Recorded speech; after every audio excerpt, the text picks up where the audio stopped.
Doctor Hafter, como siempre es un placer platicar con usted. Muchas gracias por permitirme pues aprender de usted, porque cada vez que vengo no solo me divierto, sino aprendo muchísimo. Me gustaría, porque usted fue testigo de lo que yo creo que fueron momentos claves para la ciencia en México, no que se haya inventado la ciencia a finales de los 60, principios de los 70, pero digamos que una etapa moderna de la ciencia sí surgió, porque surgieron pues las reservas de la biosfera, el CONACYT, los primeros centros públicos de investigación, quizás se formalizó la ecología como disciplina en el país, etc.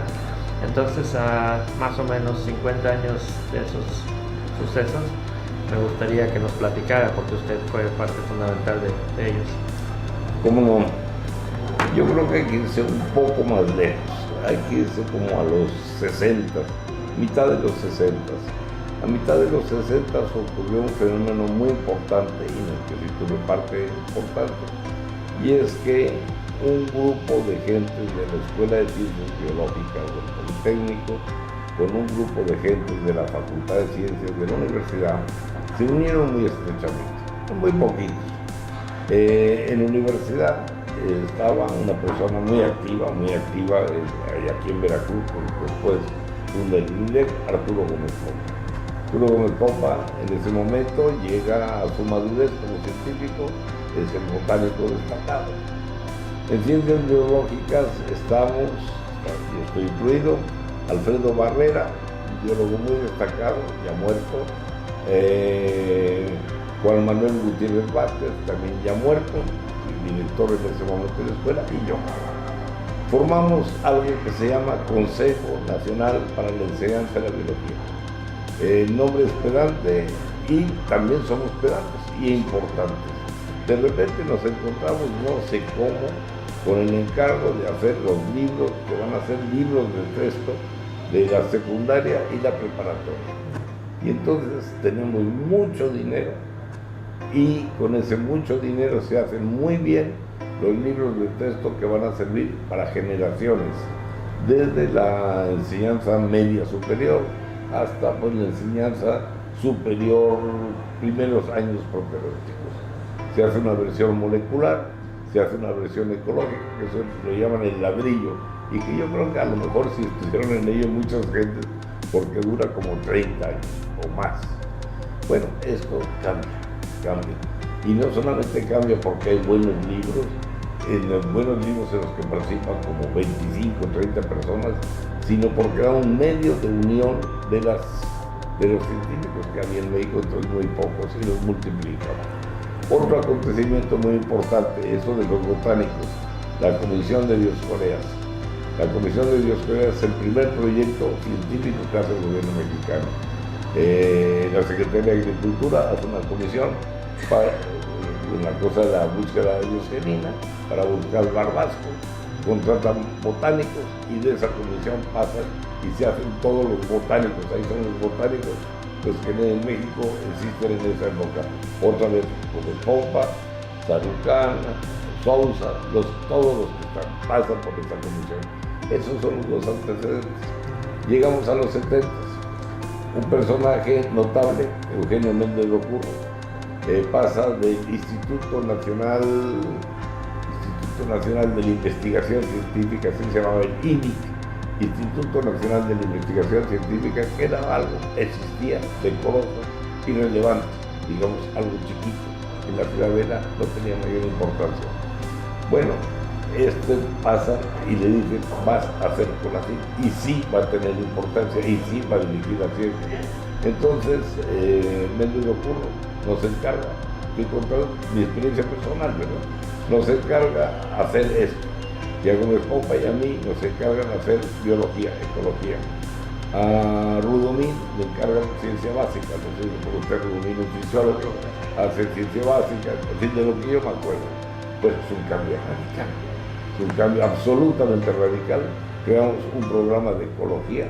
Ese programa de ecología con varios millones que manejamos nosotros, apoyamos a todos los ecólogos que entonces había, los dedos de la mano, como decía Gómez Pompa, pues los dedos de la mano, y sobraban dedos. Los apoyamos Y ahí empezamos a hacer los centros. El primer centro que hacemos es el Instituto de Ecología en Chapultepec. ¿Por qué en Chapultepec? Porque aprovechamos lo que existe. Fue una cosa totalmente oportunista. El museo, fíjense, todo es en Tepec, pocas gentes.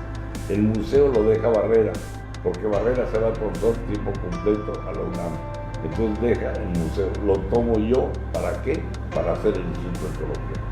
Entonces ahí aprovechamos y hacemos el Instituto de Ecología. Poco después se hace el INIDEP aquí en Veracruz y se hacen otros centros en distintas partes. Bueno, en pocos años cambió de un país donde la ciencia prácticamente no existía. Yo creo que había estado mejor en el Porfiriato, no lo creo. Numéricamente, al fin el Porfiriato había sido más importante. La revolución no respetó a la ciencia, no la quiso. O sea, así como ayudó a la educación primaria, no veía a la ciencia en la revolución. Y por eso restauramos la ciencia, como la quiso. De ahí ha sido un proceso pues, más o menos continuo, con sus idas altos y bajos, pero ha sido un proceso bastante mantenido. No me puedo imaginar la efervescencia y la actividad. No sé a qué horas tenía tiempo para dormir, doctor, Pues, porque al mismo tiempo que hacía esto que nos está platicando, se le ocurrió la idea de las reservas de la biosfera. bueno, fue lo mismo. Las reservas de la biosfera tienen un doble papel. Por una parte, pues, el instituto, una de las gentes que ayuda decididamente a hacer el instituto es Héctor Mayagüez. Héctor Mayagüez era subsecretario de Educación Superior en la SEP, o sea, directamente dependía.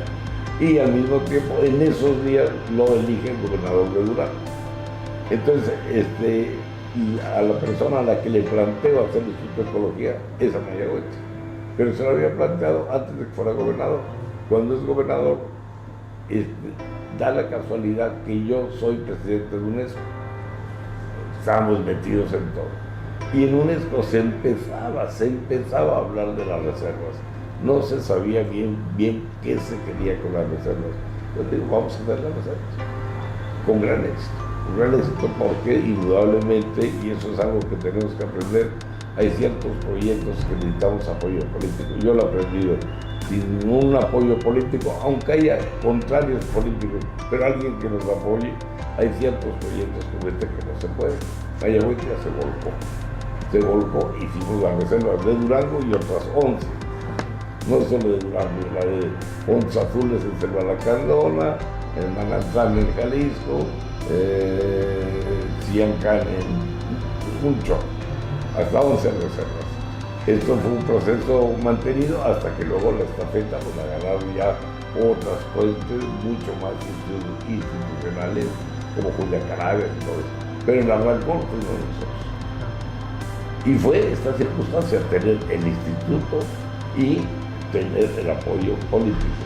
¿Por qué el instituto? Fíjese que en todas las reservas primeras, cosa que se está olvidando, hay un científico de Tres Reyes, todas las hizo alguien.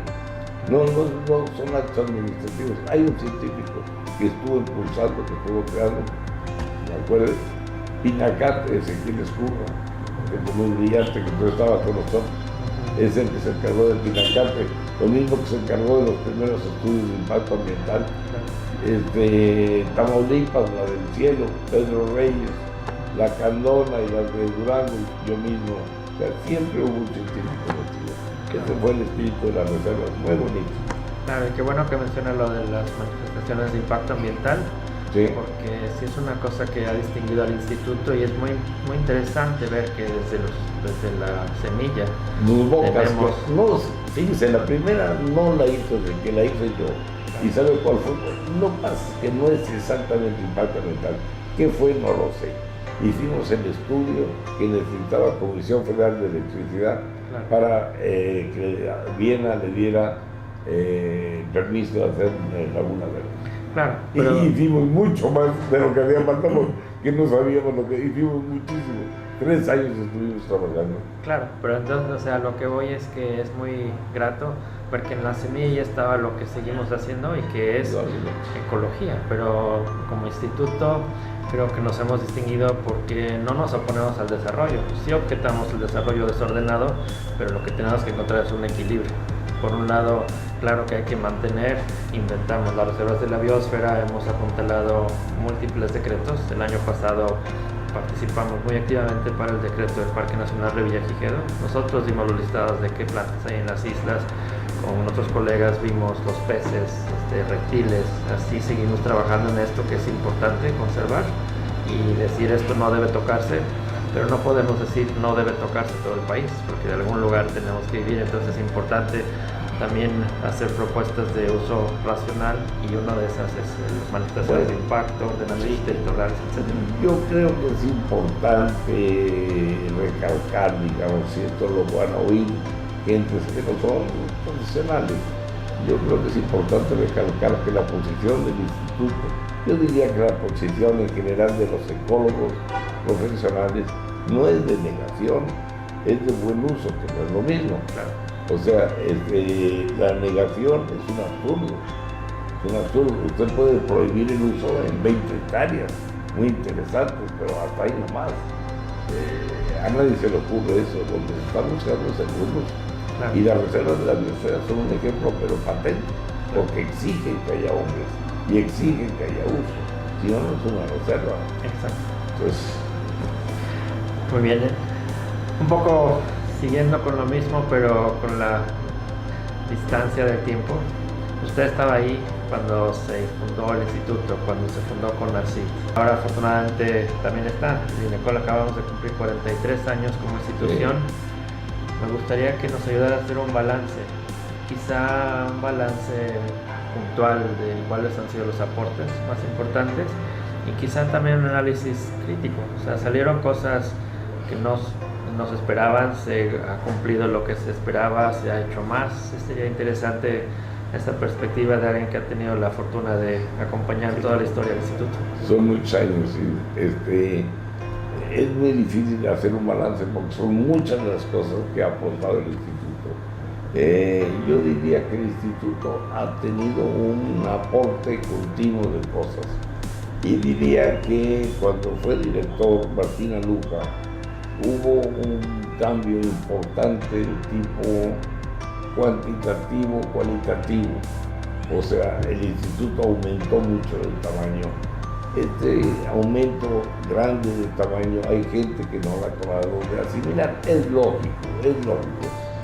Al fin y al cabo, el instituto que yo manejé y que manejaron mis inmediatos sucesores, llegó a ser muy fuerte, pero un instituto relativamente pequeño. Martín hizo un instituto muy grande, muy equipado, mundial. Yo no sé qué lugar ocupa en el mundo entre los centros de investigación, pero uno de los primeros. Entonces, el único problema que lleva el instituto es un poco pasar a esta segunda etapa bien. Yo mismo lo tengo, fíjese, el mismo lo tengo. Usted a lo mejor conoce a toda la gente, yo no. Y no es mala fe, sencillamente no los conozco, porque hay mucha gente nueva. Esto es un fenómeno como un muchacho que va a la escuela y que de repente se encuentra en un medio distinto, pues hay que pasarlo. ¿Y qué es lo que hace falta? Buena voluntad. Hay que pensar, y hay que pensar que somos pues algo muy importante y con muchas actividades distintas. Y creo que es importante entender eso.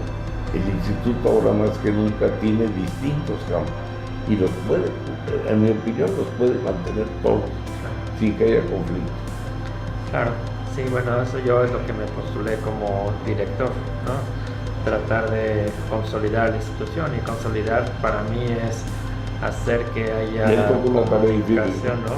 Que haya entendimiento entre la parte súper básica y la parte más aplicada, que es la nueva apuesta, y yo estoy convencido personalmente de que no puede haber una sin otra.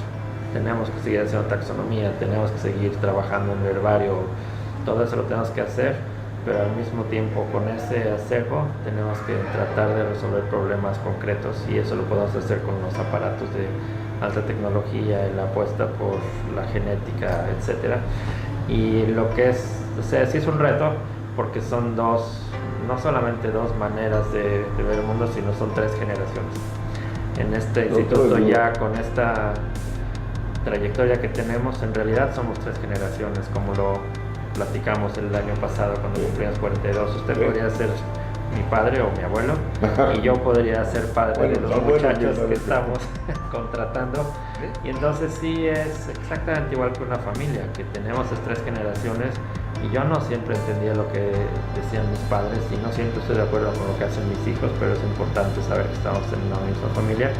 Y en cierto sentido el instituto es algo parecido. Tenemos que ser capaces de entender cuáles son las fortalezas y las divergencias que tenemos simplemente por distintas generaciones, diferentes enfoques, pero todos podemos hermanarnos y apuntar hacia la misma.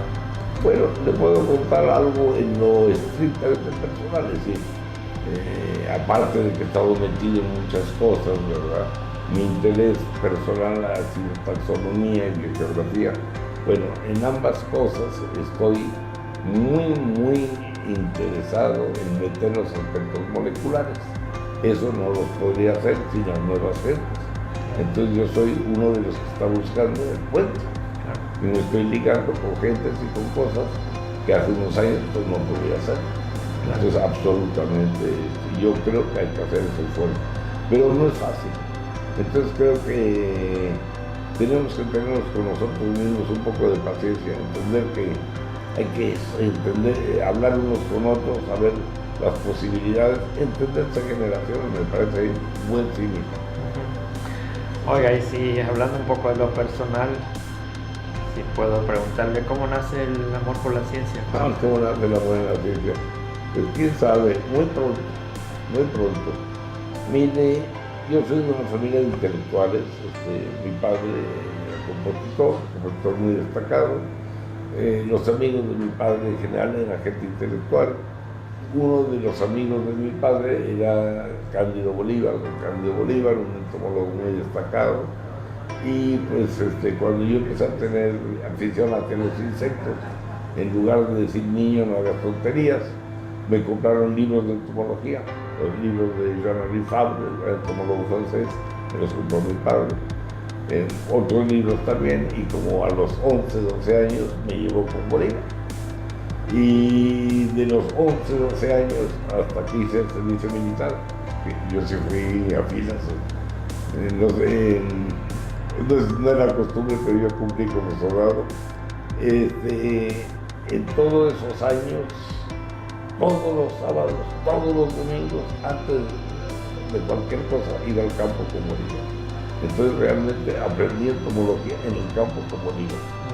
Después mi maestro formal fue Federico Bonet, pero realmente es bien. Bueno, entonces podría decir que fui de niño, muy niño, me gustó, y que tuve todo el apoyo para desarrollar, no oposición, sino apoyo. Mi primera armario de cajas entomológicas me la regaló mi madre. Me acuerdo perfectamente, me la regaló mi madre, un armario muy bonito que todavía tengo. Me lo regaló mi madre, yo tenía mi armario, Nunca tuve problemas, otros niños tienen problemas, nunca tuve problemas. Quizá a mi madre le hubiera gustado que fuera médico, como a todas las madres del mundo, ¿verdad? Pensaban que de biólogo iba a morir de hambre, bueno, no me fue muy bien. Oiga, y así, basado en su experiencia, ¿qué mensaje le podría dar a las nuevas generaciones de científicos? Porque nosotros seguimos siendo pues un centro donde queremos transmitir no solo el conocimiento, sino en realidad la pasión, ¿no?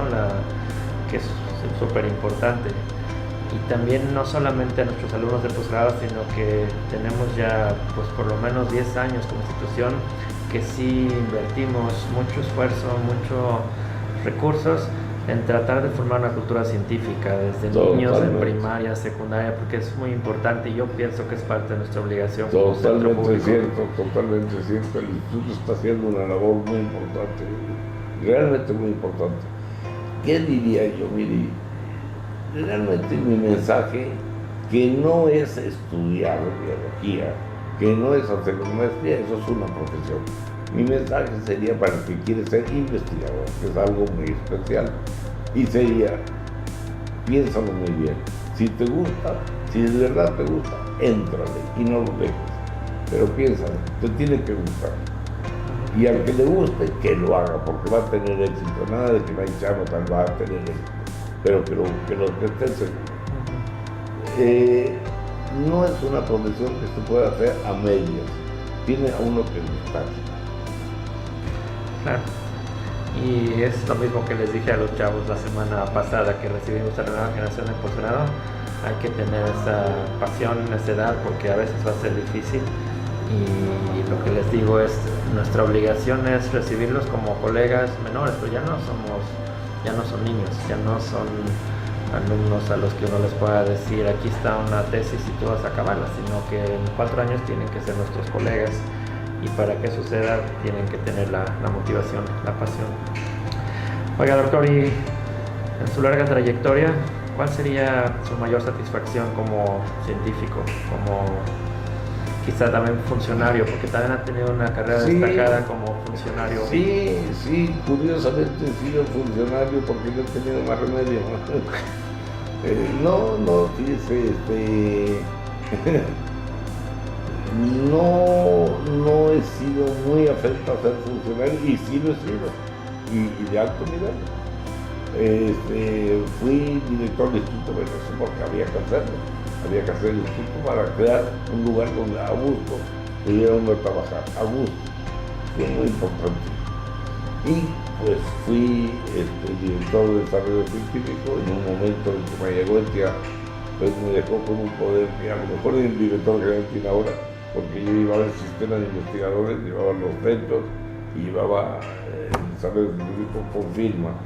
Me dejó hacer lo que... Bueno, lo hice por una cosa muy sencilla, muy mexicano. Mayagüez me dijo, está apoyado en todo, ahora me apoyas a mí. El presidente me ha nombrado esto, yo no soy científico, me apoyas a mí. Y pues vía la mexicana cumplimos. Ni modo, esas cosas existen. O sea, ¿cuál ha sido mi selección? Dice que he tenido varias. Puedo decirle que nunca me he sentido golpeado, y eso es una satisfacción. En mi larga historia siempre he sentido que se reconoce el esfuerzo. He pasado por altas y bajas, pero siempre he sentido que se reconoce el esfuerzo. O sea, para nada estoy amargado de que, al revés, agradezco que siempre se me ha reconocido el esfuerzo. En el Politécnico, en el instituto, mis colegas, mis alumnos, siempre me han reconocido el esfuerzo. Eso da un placer suave pero permanente. Claro. No es un placer wow, pero permanente. Me siento respetado, me gusta. No pretendo grandes cosas. Por supuesto tampoco soy pobre, vivo bien, pero sobre todo sentir que sí soy reconocido y respetado. Claro. Creo que una vida larga de un científico, esto es a lo que uno puede esperar. Y creo que vale la pena. Claro. Eso como persona y habla mucho de su carácter, no quiere grandes aspavientos, más vale un placer suave pero continuo. Y además tuve la suerte de tener un matrimonio muy feliz, que también es importante. Claro. Me casé pues, no adolescente, pero casi. Me casé antes de cumplir de 22 años y pues mi esposa murió hace 4 años, entonces no sé cuántos, pero 50 y tantos años de vida, o más, 60 años de vida feliz. Entonces también es una cosa que importante y que va con una cosa con la otra, fíjense. O sea, he tenido una vida satisfactoria con las recompensas que yo quería. Claro. No quería otras. Claro, eso como persona, que es muy grato escucharlo. Y le quiero agradecer a usted hasta un detalle, el elevador. Un detalle que agradezco muchísimo. Un detalle del tipo de que agradezco. No, gracias.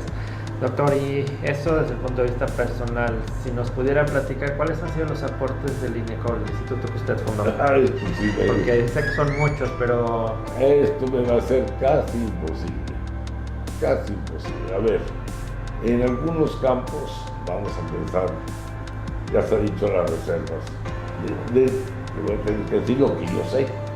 Yo en este momento hay mucho que no sé, es que el instituto ya es muy grande. Comentaba esto con un hijo mío que estaba aquí conmigo, estaba comentando hace 2 días y ya no sé lo que es el instituto, pero no lo sé porque es muy grande, ni modo. Bueno, dentro de lo que sé, hemos tenido en algunos grupos de insectos, hemos sido a la cabeza de la entomología a nivel mundial. Los carabineros, un grupo importante, hemos hecho de todo. A nivel mundial estamos adelante. Se sabe en cuestiones de aguacate igualmente, está adelante.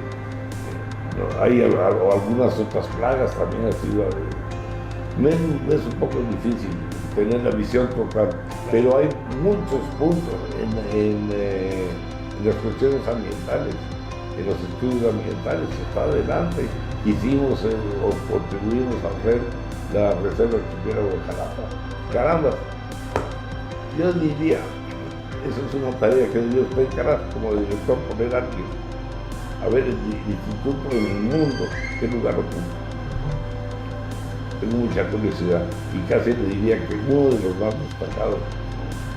Así casi estoy seguro que estamos hablando de uno de los centros más destacados a nivel mundial. En nuestro ámbito de competencia, por supuesto.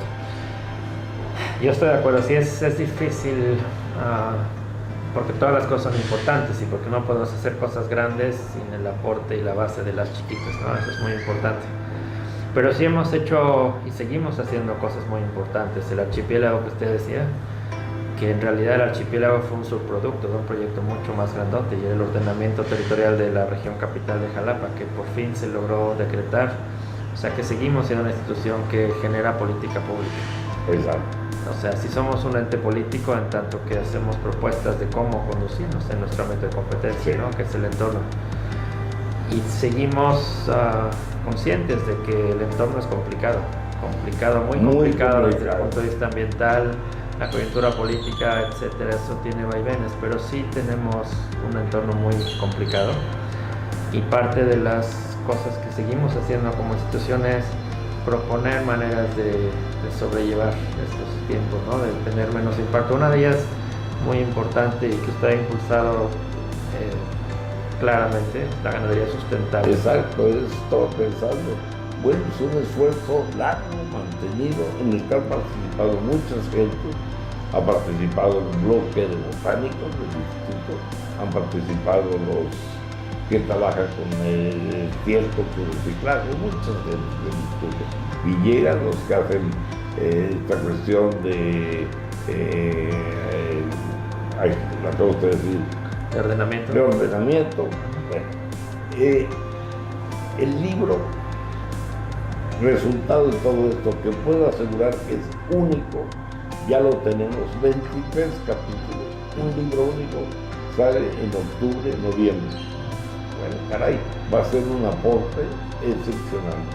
Esto nos coloca como, también lo acabo de decir, impulsores de política pública. Llegamos a un mundo difícil. Ahí tenemos el reto de que esta contribución nuestra no quede en el medio académico, sirva para impulsar la región. Espero que podamos. Claro, y también es muy importante entender el papel que tienen los ecólogos, los científicos, y es, bueno, nosotros podemos proponer medidas, proponer políticas en base a lo que nos dicen los datos, los estudios, pero una cosa muy importante es acercarse al sector productivo, acercarse al sector político, acercarse al sector financiero, y es una cosa que claramente estamos haciendo, en particular en el caso de la ganadería. En el libro incluso hay un último capítulo que me ha costado, pero lo logré que lo acabara, sobre el uso de las finanzas internacionales, o sea, usar el dinero verde para la ganadería. Bueno, la verdad, ahora hay una segunda etapa, es usar todo eso para impulsar la ganadería en Veracruz. Pero de que nosotros somos grandes impulsores de políticas, no me cabe duda. Claro, somos una institución política, porque sí hacemos política pública, pero somos apartidistas. porque lo que hacemos es observar la realidad ecológica, los datos científicos, lo que nos dice, y en base a eso hacer propuestas de cómo operar como polis, ¿no? El concepto original. Doctor, como siempre ha sido un placer. Muchísimas gracias por compartir sus recuerdos y sus reflexiones. Pues muchas gracias. Pues gracias.